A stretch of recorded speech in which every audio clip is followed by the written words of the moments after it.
Eu queria convidar você a abrir sua Bíblia no Gênesis 40. Nós estamos falando sobre confiar é difícil, e eu especialmente estou olhando, tenho olhado até aqui, para personagens lá no início da Bíblia mesmo, no livro de Gênesis, né? Já olhamos para Abraão, para Jacó, e hoje eu queria olhar um pouquinho para a vida de José, que é o filho de Jacó. Eu queria convidar você a ler comigo Gênesis 40, o verso 23. E o que está aparecendo, que vai aparecer na tela aqui, é na versão da NVT, tá bom? Então, mesmo assentado como você está, mas com voz bem forte, vamos ler juntos esse versículo, Gênesis 40, 23, vamos lá? O chefe dos copeiros, porém, se esqueceu completamente de José e não pensou mais nele. Sabe que confiar é difícil, mas confiar é necessário. Apesar de ser difícil, é preciso, né? Nós temos que confiar. José, ele protagoniza uma das mais belas e inspiradoras histórias do Antigo Testamento. Uma história longa, né, que se estende do capítulo 37 até o capítulo 50 do livro do Gênesis. Ele foi um dos 12 filhos de Jacó. E, junto com Benjamim, ele era filho de Jacó com a Raquel, o grande amor da vida de Jacó. Raquel, inclusive, que acabou morrendo por complicações no parto do Benjamim. E o Gênesis não omite a preferência de Jacó por José. Tem uma história interessante, né, que está lá no capítulo 37, versículo 3, que diz que o texto declara, né, que o Israel, né, o Jacó, amava mais José do que todos os seus outros filhos, porque era filho da velhice dele. E diz que ele mandou fazer para ele uma túnica talar de mangas compridas, né? As crianças que crescem na igreja crescem ouvindo essa história, né, que o José tinha uma túnica, né, que era muito colorida, porque o Jacó, o pai dele, tinha mandado fazer para ele, confeccionar, porque ele era um filho muito querido por seu pai, né? A princípio, nós lemos a história de José, nos parece que José, ele era apenas um adolescente arrogante. Alguém assim um pouco sem controle da língua, né, que gostava de exibir os seus sonhos diante dos seus irmãos e incomodava os seus irmãos. Mas, quando a gente vai lendo essa história, até o final, a gente se dá conta de que ele era alguém especial. José era alguém usado por Deus, chamado por Deus para cumprir os propósitos de Deus, que tinham a ver com salvar e sustentar o seu povo. Era muito mais amplo, né, do que simplesmente focado na vida do próprio José. O cenário do texto que a gente leu aí é uma prisão no Egito. E a pergunta é, como que ele chegou lá? José, ele acabou despertando a ira dos seus irmãos. É aí que começa o negócio, porque ele começa a contar os sonhos dele, então ele desperta a ira dos irmãos dele. Primeiramente, ele é jogado numa cisterna, depois ele é vendido para uma caravana dos ismaelitas. Essa caravana pega ele e leva ele para o Egito e vende para um general de Faraó chamado Potifar.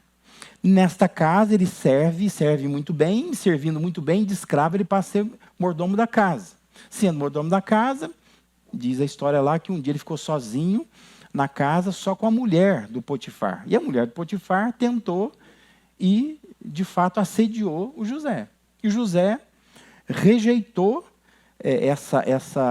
esse assédio, resistiu, correu da mulher, literalmente ficou com a roupa na mão, e ele sai, né, do ambiente ali correndo, mas ele é acusado por ela de que ele havia tentado alguma coisa com ela.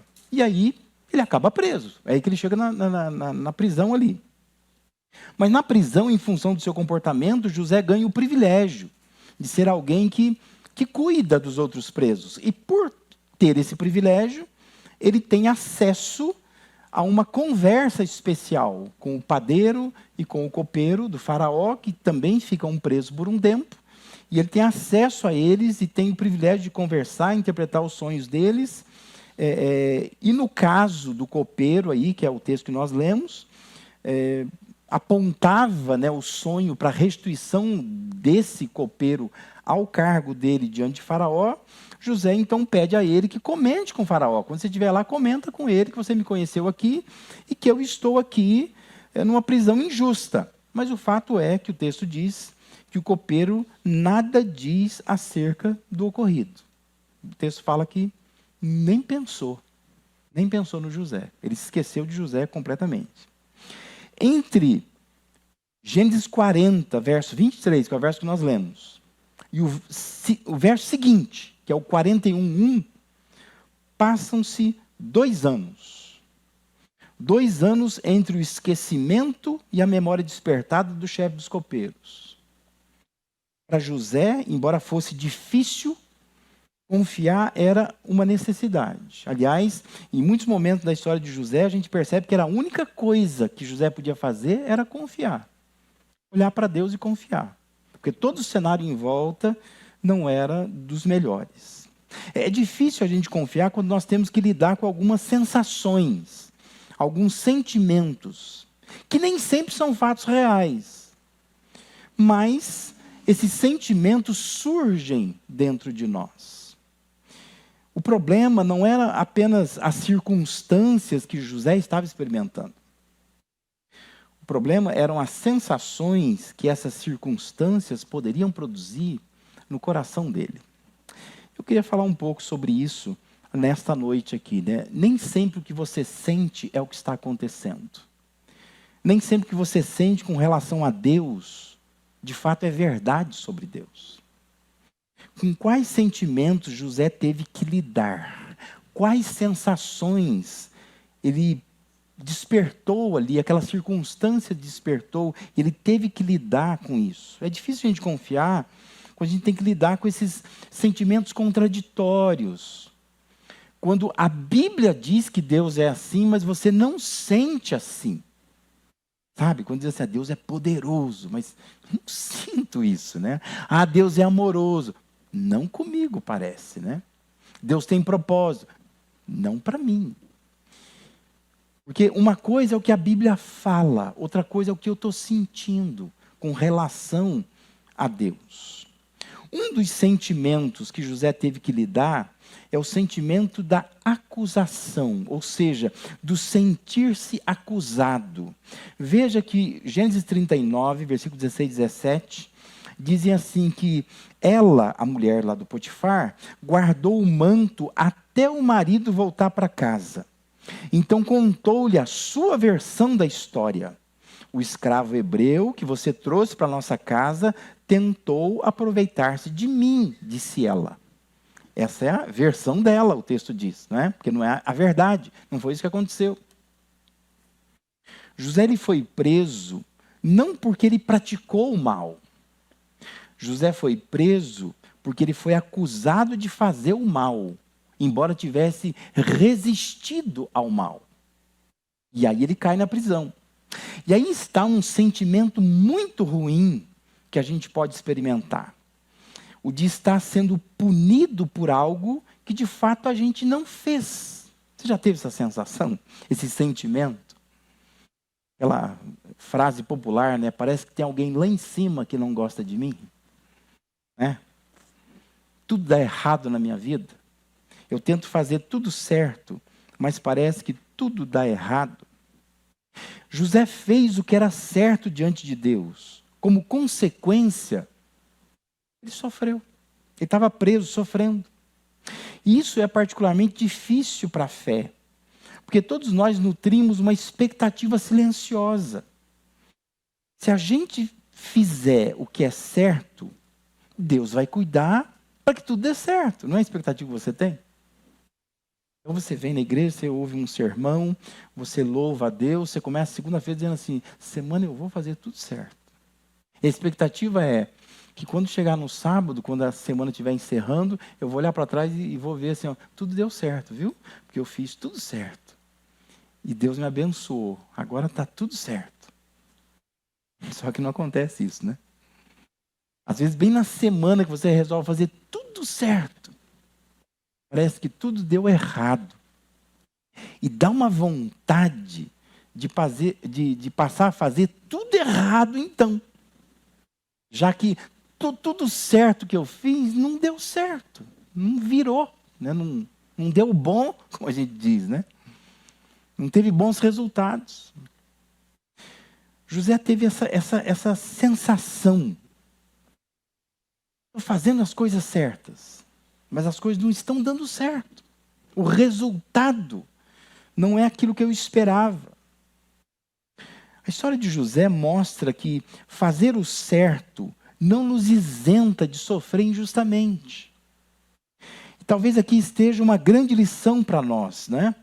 A fidelidade a Deus não é uma garantia de que nós seremos compreendidos pelas pessoas. Deus é justo, mas nós convivemos com pessoas injustas. E isso é difícil para nós. Porque a gente quer fazer tudo certo, a gente acha que tudo vai dar certo e não dá certo. Porque mesmo que eu esteja sendo fiel a Deus, eu não tenho garantia de que vai dar tudo certo. Porque há pessoas que são injustas, que nos acusam injustamente, que nos fazem sofrer, que impõem sobre nós sofrimento. José ele poderia olhar para a sua prisão e ele poderia pensar: Deus, o Senhor sabe o que eu fiz, né? O Senhor sabe o que eu não fiz. A resistência que eu tive àquela tentação. Por que o Senhor permitiu que isso prevalecesse? Não é? Ele não podia pensar assim. E essa é uma sensação ruim, né? De você ver na Bíblia dizendo Deus é fiel. Você não sentir essa fidelidade na sua vida. Parece que Deus não é fiel comigo. Pode ser para os outros. Mas eu não tenho essa sensação. Mas é importante notar que Deus não estava ignorando a injustiça. Deus estava conduzindo José através da injustiça. É difícil para nós lidar com esse sentimento de que, aparentemente, Deus está contra nós, nos deixando cair nas mãos de pessoas injustas. Estou fazendo certo, mas está dando tudo errado. Claro que era difícil para José enxergar o que nós agora estamos vendo. Mas o texto declara várias vezes que o Senhor era com ele. E é importante a gente entender isso, né? Deus estava com José, conduzindo José àquela prisão, através daquela injusta acusação, para posicionar José num lugar que seria a forma, o caminho, a porta para chegar a Faraó. Nós sabemos disso. José não sabia, né? Quando ele está vivendo isso, puxa, fiz tudo certo, fui para a prisão. Parece que Deus está errado. Deus está fazendo coisas erradas. Mas a Bíblia existe justamente para isso. Para nos dar um quadro mais completo. Para a gente olhar para isso e pensar assim, eu posso estar vivendo uma situação dessa. Mas talvez eu esteja num momento da vida, que era aquele momento da vida de José, quando ele não está vislumbrando o que vai acontecer. Mas nós, lendo a Bíblia, estamos já vendo o que aconteceu e pode ser que isso vá acontecer com a gente também. Então, nem sempre a prisão é a acusação de Deus, mas às vezes a prisão é Deus nos colocando numa posição para que a gente possa ter acesso a um próximo passo que Deus quer que a gente dê. É o que acontece com José aqui. As injustiças que eu e você sofremos não são ignoradas por Deus, mas elas são aproveitadas, elas são utilizadas por Ele para nos conduzir dentro dos seus soberanos propósitos. Entenda isso nessa noite. Nem sempre o que você está sentindo é o que está acontecendo. Às vezes você sente que Deus está contra você, que Deus está acusando você, que Deus está acuando você. Mas isso é o que você sente, não é o que está acontecendo de verdade.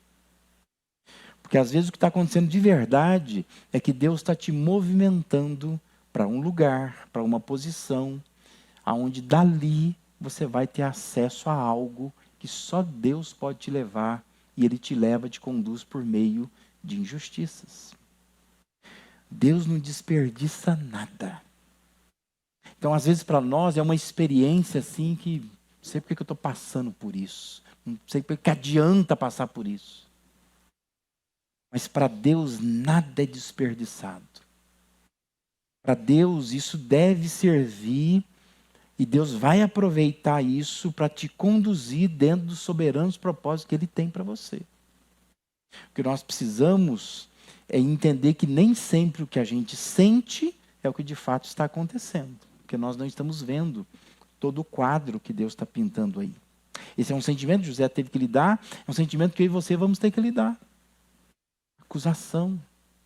Essa sensação de que parece que eu fiz alguma coisa errada, que essa consequência aqui tem a ver com alguma coisa que eu fiz ali. E você olha e você não acha onde foi que eu errei. Muitas vezes não é que você errou. Que pessoas são injustas, te colocam em situações injustas. Mas Deus está te posicionando num lugar onde Ele vai te conduzir para algo maior, algo melhor, algo que você não está enxergando ainda. Por isso que é importante confiar, apesar de ser difícil, porque nós temos que lidar com sentimentos contraditórios. Um outro sentimento que José teve que lidar é o sentimento de atraso, ou se você preferir, de adiamento. O capítulo 40 de Gênesis, versículo 14 e 15, dizem assim: quando a situação estiver bem para você, o José está falando, né, com o copeiro-chefe, quando a situação estiver bem para você, peço que se lembre de mim, fale de mim ao faraó, para que ele me tire desse lugar, pois fui trazido à força da minha terra natal, a terra dos hebreus, e agora estou nessa prisão onde fui lançado sem motivo justo. José ele encontra uma oportunidade concreta de sair da prisão. Para ele, aquela é a chance, é a oportunidade. E ele faz a parte dele, como a gente aprende, né? Tem coisa que Deus vai fazer, tem coisa que a gente tem que fazer. Ele pensa, tem coisa que eu preciso fazer. O que eu tenho que fazer? Vou conversar com esse rapaz. Porque ele sonhou. E o sonho dele eu interpretei. A interpretação do sonho é, ele vai voltar a Faraó. O padeiro não, o padeiro vai morrer. Mas ele vai voltar a Faraó. E se ele tem acesso, porque ele é o que serve. Ele que pega o vinho lá e põe na mão do Faraó. O Faraó bebe da mão dele, come da mão dele. Ele pode conversar com o Faraó. Ele vê, essa é a minha chance, é a oportunidade. Eu vou falar para ele, lembra de mim. Quando você chegar lá, você fala para o Faraó, rapaz, eu conheci um moço. Mas que moço? Ele me ajudou muito na prisão. Ele está lá injustamente. Dá uma avaliada no processo dele. Ele entende que aquilo é a chance, a oportunidade, o momento. Interessante como que ele fala, né? Ele diz, quando tudo estiver bem com você, lembre-se de mim. Parece que finalmente alguma coisa vai acontecer. Eu fico imaginando assim, a gente tentando se colocar no lugar de José, né? O copeiro vai lá, se despede dele, obrigado, puxa vida, você tinha razão, você interpretou o sonho direitinho, dá um abraço aqui, né, e tal. José fica lá, né? O que ele vai fazer agora? Vai lá, ele vai falar. Só ficar olhando o relógio, né? Ficar ali coordenando o tempo, mas é coisa de pouco tempo. Ele vai falar com o faraó e alguma coisa boa vai acontecer agora. Mas o copeiro-chefe, porém, diz o texto, não se lembrou de José. O texto ainda faz questão de dizer, antes se esqueceu dele. Não é só que ele não lembrou, diz que ele esqueceu, ele apagou da memória tudo de bom que aconteceu com ele naquela prisão. Ele virou a página. Como a gente falou hoje, ele cancelou José, entendeu? Esqueceu completamente. Parou de seguir no Instagram. Como que pode? Então vem a frase do Gênesis 41:1. Passados 2 anos completos. 2 anos. Só que Em apenas 3 dias daquela conversa, o copeiro foi reconduzido à sua posição. Qual é a expectativa que você nutriria no lugar de José? 4 dias, não é? De 3 dias ele foi restituído a Faraó. Talvez hoje não, né? Não deu tempo, mas amanhã ele vai falar. 4 dias, talvez uma semana no máximo. Algo bom vai acontecer. Mas os dias passam, semanas passam, os meses passam. 1 ano se passou. Dá para confiar? É fácil confiar? Você acha que esse cara vai lembrar de mim? Mais meses passam. O texto diz que 2 anos completos se passaram. Aí então, o copeiro se lembra do José. O Faraó teve um sonho. E aí então ele se lembra do José. É difícil confiar quando a gente convive com essa sensação de que tudo parece chegar atrasado na vida da gente, não é? De que as coisas estão sendo adiadas. De que o nosso relógio, o nosso tempo, a nossa agenda não está sendo respeitada. A nossa urgência não é levada a sério. Você põe o joelho no chão, você ora, você mostra para Deus as coisas. O Senhor está vendo, Deus, é urgente. Deus parece ignorar. Só chega atrasado. Só fica adiando as coisas. E a semelhança de José, você vê oportunidades, chances. Você vai lá e faz a sua parte. Você diz, agora é a hora. Conversei com aquela pessoa. Botei o currículo na mão dela. Mandei mensagem no dia seguinte. Você pensa assim, vai dar tudo certo agora. A pessoa simplesmente esquece de você. Quando Deus não age no nosso tempo, nós somos tentados a interpretar isso como um descaso. A demora de Deus é um descaso de Deus. José ele poderia ter pensado, Deus sabe que eu estou aqui, sabe que tudo aquilo que eu ando experimentando, por que ele ainda não fez nada? Por quê? O que eu fiz de errado? Tudo que eu tenho feito é tentar andar de uma forma justa. Por que eu estou aqui?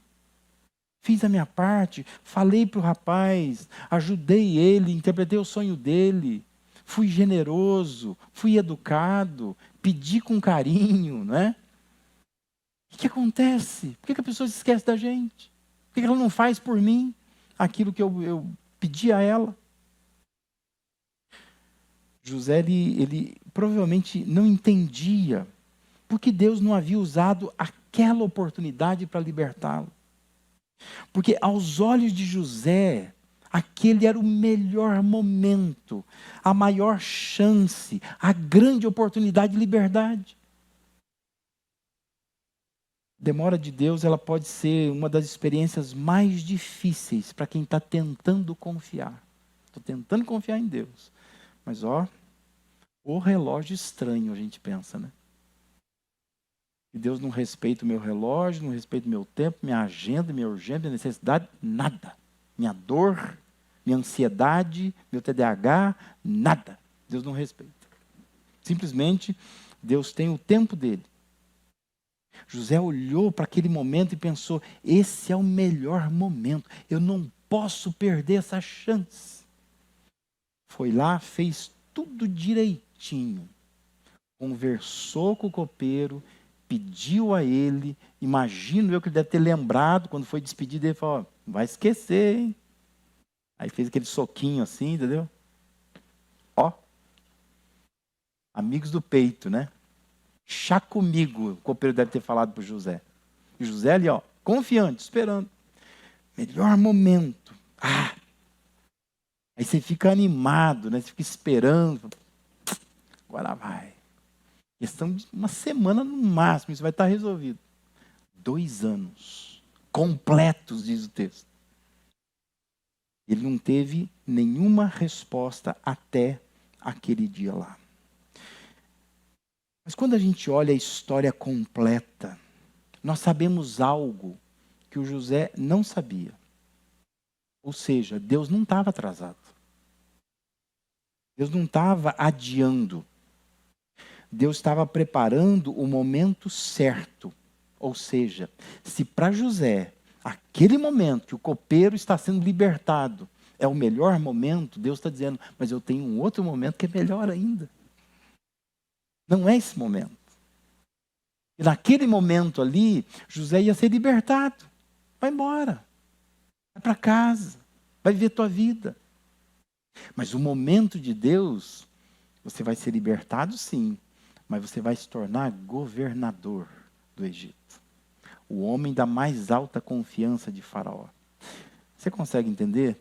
A acusação da mulher usada por Deus para posicionar o José, para que ele conhecesse esse copeiro. Aí ele pensa, essa é a minha maior chance. Agora é o tempo certo. Deus diz, não, ainda não é o seu tempo. Eu sei o que eu estou fazendo. Espera mais 2 anos aí. 2 anos Deus está preparando José, ele está amadurecendo. Mas Deus também tem um momento ideal, o tempo de Deus, o propósito de Deus, para que ele possa então chegar diante do Faraó na hora certa, para ele se tornar então o governador do Egito. Mas é tão difícil confiar, quando nós estamos tomados por essa sensação de que Deus está atrasado ou está adiando a sua intervenção, que Deus está inerte, não está fazendo nada. É difícil. Isso é importante você lidar com essa sensação. Se você está lidando com essa sensação, sabe que, olha, parece que Deus está atrasado, Deus não chega na hora que eu quero. Entenda isso. Às vezes a sua melhor chance, o seu melhor momento, a sua melhor oportunidade, é Deus quem sabe. Não é o momento que você está achando. Porque nós ficamos ansiosos, né? Dizendo assim, agora eu vou fechar aquele negócio, né? Aquela comissão gigante. E aí, na última hora, deu um problema contratual lá, infelizmente. Virou a página. Você fala, meu Deus, o que o senhor tem contra mim? Por que o senhor atrasa tanto? Já estava planejando, né, o gasto aqui. E nessa hora você tem que pensar assim, Deus está fazendo algo, tem um momento melhor. E nesse momento melhor, quando você chegar lá, você vai entender. Agora eu entendi. Porque que lá não aconteceu, só aconteceu aqui. Deus tem propósitos soberanos. E o último sentimento que José teve que lidar, e a gente tem que lidar também, é com o sentimento de abandono. Diz lá o versículo 23, que nós lemos no início, o chefe dos copeiros, porém, se esqueceu completamente de José. Não pensou mais nele. E essa talvez seja a sensação mais dolorosa. Porque uma coisa é a gente pensar que Deus está demorando para chegar. Outra coisa é pensar, talvez Deus nem esteja mais comigo. Ele nem vai chegar mais, ele já foi embora. Eu estou sozinho, né? Nem Deus está comigo mais. E aqui Gênesis 40 é muito interessante porque o texto enfatiza o esquecimento do copeiro. Mas o texto não diz que Deus esqueceu José. O copeiro esqueceu. O copeiro abandonou. O copeiro foi negligente. O copeiro não foi uma pessoa amorosa, dedicada, compassiva. Mas o texto não fala que Deus se esqueceu de José. Deus não esqueceu de José. Na verdade, nós precisamos lembrar de algo que aparece repetidamente no capítulo anterior. Capítulo 39. O Senhor estava com José. Algumas versões falam, o Senhor era com José. Isso está em 39, 2, 3, 21, 23, repetindo toda hora. Deus estava com ele, Deus estava com ele, Deus estava com ele. Por mais que a sensação não fosse essa. Mas Deus estava com ele. E eu e você precisamos entender isto. Às vezes nós não temos a sensação de que Deus está com a gente, mas Deus está com a gente. Na última quinta-feira eu falei sobre isso, na pausa, Salmo 139. Deus está em todo lugar. Se eu for lá no profundo do mar, Deus está lá. Se eu for lá em cima, no extremo do universo, Deus está lá também. Se eu me cercar de trevas e dizer, aqui Deus não me enxerga, Deus está lá também, Ele consegue te ver. Trevas e luz são iguais para Deus. Ou seja, não há lugar onde Deus não esteja. E por isso que Davi, quando escreve o Salmo 23, ele vai dizer, ainda que eu ande por um vale de sombra e de morte, não vou temer mal algum. Por quê? Porque tu estás comigo, o Senhor está ali. Posso não sentir, mas Ele está ali. É importante a gente entender isso. Às vezes a sensação é de solidão, de abandono, que Deus simplesmente não está mais comigo, mas Deus está ali. O silêncio pode produzir essa sensação de que Deus nos abandonou. Mas o silêncio de Deus nunca significa a ausência de Deus. Pode até considerar como uma presença silenciosa e soberana, mas jamais a ausência. Porque às vezes Deus ele vai estar conosco. Sua presença é silenciosa, mas é soberana. Mas Ele não está ausente. Não confunda isso. Por mais que você sinta isso. O que torna isso particularmente doloroso é que José ele não estava simplesmente esperando alguém se lembrar dele. Ele precisava acreditar naquele momento que Deus ainda estava presente naquela prisão com ele. A sensação é horrível. Olha, eu aproveitei minha melhor chance, eu falei com o rapaz.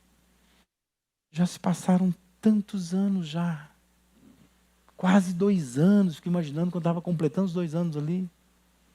Nada aconteceu, acho que Deus nem está aqui mais. José teve que lidar com esse sentimento. Mas a presença de Deus conosco não significa necessariamente que Ele nos tirará imediatamente daquilo que nos aflige. Significa, sim, que nem mesmo aquilo que nos aflige nos separará da presença dEle. Isso é muito diferente. A narrativa de Gênesis não oculta o fato de que o Egito se tornou para José uma experiência de solidão, de sofrimento, de rompimento com as suas raízes, de construção de novas relações. Lá no capítulo 41, versículo 45, ele recebe de Faraó uma nova identidade. O Faraó dá um nome novo para ele. Ele se casa com uma mulher e constrói uma família. Verso 45 diz assim, Faraó chamou José de Zafenate Paneia e lhe deu por mulher a Asenate, filha de Potífera, sacerdote de On. Ali ele cria uma nova identidade. Ele não é mais o José, filho do Jacó. Agora ele é casado. Os versículos 50 e 52 do capítulo 41 descrevem José traduzindo seus sentimentos ao dar nome para os seus filhos. Já reparou? Diz que antes de chegar, vou ler aqui os 50, diz assim, antes de chegar a fome, nasceram 2 filhos a José, os quais lhe deu Asenate, filha de Potífera, sacerdote de On. Aí diz lá os 51, ao primeiro, José chamou de Manassés, pois disse, Deus me fez esquecer todo o meu trabalho e toda a casa de meu pai. Ao segundo, deu o nome de Efraim, pois disse, Deus me fez próspero na terra da minha aflição. O nome dos 2 filhos transmite o sentimento de que Deus me fez. Você reparou? Deus me fez. Ou Deus me fez esquecer do que fui, esse é o nome de Manassés, ou Deus me fez lembrar de quem agora eu sou, do nome de Efraim. Agora eu sou um homem próspero em uma terra onde inicialmente só tive aflições. Olha que história interessante, a história de José. Depois da experiência passada, José reconhece, ao nomear os seus filhos, que Deus sempre esteve presente. Deus me fez, ele diz. Apesar de alguns momentos, Deus parecer ausente, mas Deus estava presente. Ele nomeia os filhos lembrando disso. Depois que o pai dele morre, quando os irmãos que o fizeram sofrer desde a sua adolescência lá, eles estão temerosos, né, de uma possível vingança de José, e eles vêm falar com José. Mais uma vez, José demonstra, quando ele olha, quando ele repassa tudo que ele passou, ele reconhece, Deus sempre esteve comigo. Ele fala para os irmãos, lá em Gênesis 50, 20, vocês na verdade planejaram mal contra mim, porém Deus o tornou em bem, para fazer como estão vendo agora, que se conserve a vida de muita gente. José está repassando a história, dizendo assim, ó, Deus sempre esteve comigo, Deus nunca me abandonou não. Por mais mal que eu tenha sofrido, Deus sempre esteve comigo ali, coordenando toda a história para o meu bem, fazendo com que tudo concorresse para o meu bem. Por isso, saia daqui hoje, nesta noite, com essa preciosa lição.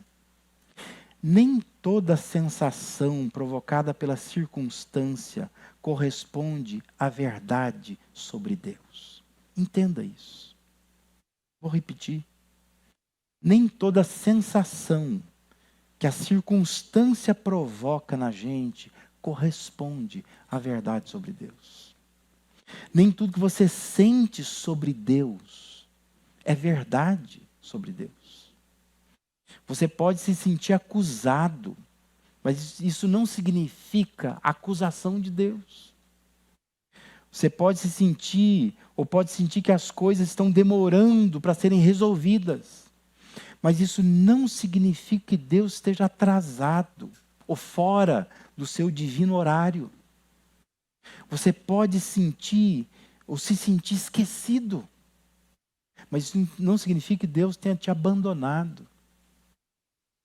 Nem toda sensação provocada por circunstâncias corresponde à verdade sobre Deus. Aprenda isso. Repita isso para você durante essa semana. Anote isso. Nem toda sensação provocada pela circunstância corresponde à verdade sobre Deus. Não confunda o que você sente sobre Deus com aquilo que a palavra diz sobre Deus. Deus jamais nos acusa. Quem acusa é o diabo. Deus não é acusador. Deus não vai te acusar. A Bíblia diz que Deus não lança o nosso pecado no nosso rosto. E cada vez que você confessa um pecado que você tenha cometido, Deus lança no fundo do mar. Deus não acusa. Deus jamais acusa. Deus jamais atrasa. Deus tem o tempo certo das coisas. E Deus jamais abandona. A Bíblia diz que ainda que o seu pai e a sua mãe te abandonar, Deus não te abandona. Ele vai estar com você a todo instante, todo momento. Então, não permita que as sensações que a circunstância provoca em você venha confundir a realidade do que Deus quer ser para você. Nem sempre aquilo que você sente corresponde à verdade sobre o que Deus é. Deus não te acusa, Deus não se atrasa, Deus não te abandona. Amém? Vamos ficar de pé, vamos orar, vamos dizer isso para Deus. Vamos pedir que Deus nos ajude a reforçar isso durante essa semana, olhando para a vida de José. Porque às vezes os sentimentos, as sensações nos confundem. E talvez você chegou aqui nesta noite, ou acessou o canal da igreja nesta noite, confusos. Pelo que aconteceu na semana, pelo que tem sido esse ano para você, pela forma como as coisas têm acontecido. E às vezes os sentimentos que você tem fazem com que seja difícil confiar. Como é que eu vou confiar num Deus que eu estou sentindo que Ele está me acusando, que Ele está me atrasando a vida, que Ele está me abandonando? Mas nesta hora, ore. Diga para Deus, Deus, me ajuda. Me ajuda a vencer esses sentimentos, essas sensações e enxergar o Deus que a palavra declara. Esse Deus que não acusa, o Deus que não atrasa, o Deus que não abandona. Vamos orar. Pai, nós te louvamos. Te agradecemos, ó Deus, por essa história tão inspiradora que é a história de José do Egito. Nós pedimos aqui, ó Deus, ao Senhor, nos ajuda a compreender e aplicar essas lições em nossas vidas. Ó Deus, os sentimentos que rondavam, as sensações que invadiam o coração de José, são sensações e sentimentos que nós também temos. Às vezes a vida se torna tão difícil para nós que é difícil confiar. E as circunstâncias, elas nos fazem ter a sensação de que o Senhor está nos acusando, de que muitas vezes nós estamos sendo abandonados pelo Senhor, de que muitas vezes o Senhor está atrasado, não está chegando na hora certa em nossa vida. Mas, ó Deus, nos ajuda a descansar na Tua soberania. Nós não estamos vendo tudo que o Senhor está fazendo. E abençoa, Deus, para que os nossos olhos, os olhos da fé, eles sejam abertos nessa noite aqui, para que nós possamos compreender em toda a profundidade aquilo que o Senhor está fazendo. O Senhor tem propósitos maiores do que os nossos. Tua palavra diz que os teus pensamentos são maiores do que os nossos. Nos ajuda, ó Deus, a descansar nisso. E abençoa, Deus, porque nós sabemos que essa semana alguns sentimentos vão se fazer presente em nosso coração. E esses sentimentos vão nos confundir. Mas nos ajuda, ó Deus, a manter os olhos fixos no Senhor, na Tua palavra. Para que esses sentimentos que nós temos não possam perverter, não possam perturbar a visão que a Tua palavra nos dá de quem o Senhor é. Nos ajuda nisso, ó Deus. Nós oramos com muita gratidão por aquilo que o Senhor é em nossas vidas. Obrigado, ó Deus, porque o Senhor não cede aos nossos sentimentos. Obrigado, ó Deus, porque o Senhor não cede às nossas pressões de tempo. O Senhor tem o Teu tempo. E nós Te louvamos por essa soberania. Não é o Senhor que precisa mudar, somos nós. Por isso, ó Deus, ajuda para que esse coração tão atingido e manchado pelo pecado que é o nosso coração, para que ele se quebrante, ele se abra e ele se alinhe com a vontade do Senhor. Nós oramos por isso. Em nome de Jesus. Amém e amém, Senhor.